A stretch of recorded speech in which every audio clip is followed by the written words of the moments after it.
Isaiah chapter 3. Judgment on Jerusalem and Judah.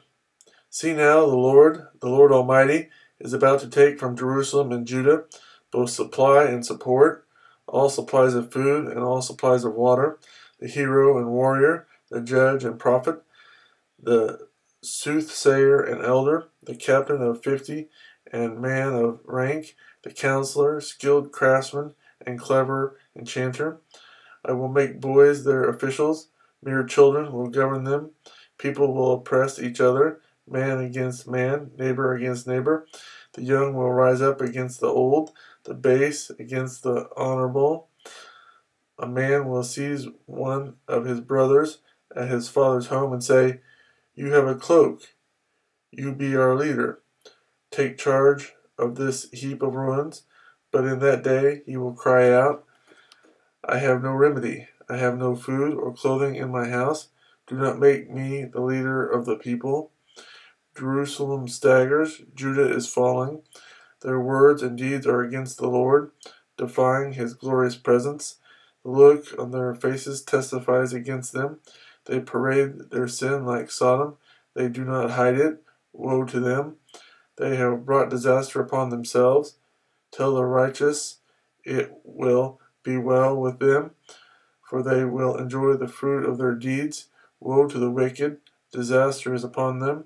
They will be paid back for what their hands have done. Youths oppress my people. Women rule over them. O my people, your guides lead you astray. They turn you from the path. The Lord takes his place in court. He rises to judge the people. The Lord enters into judgment against the elders and leaders of his people. It is you who have ruined my vineyard. The plunder from the poor is in your houses. What do you mean by crushing my people and grinding the faces of the poor? Declares the Lord Almighty. The Lord says, "The women of Zion are haughty, walking along with outstretched necks, flirting with their eyes, tripping along with mincing steps,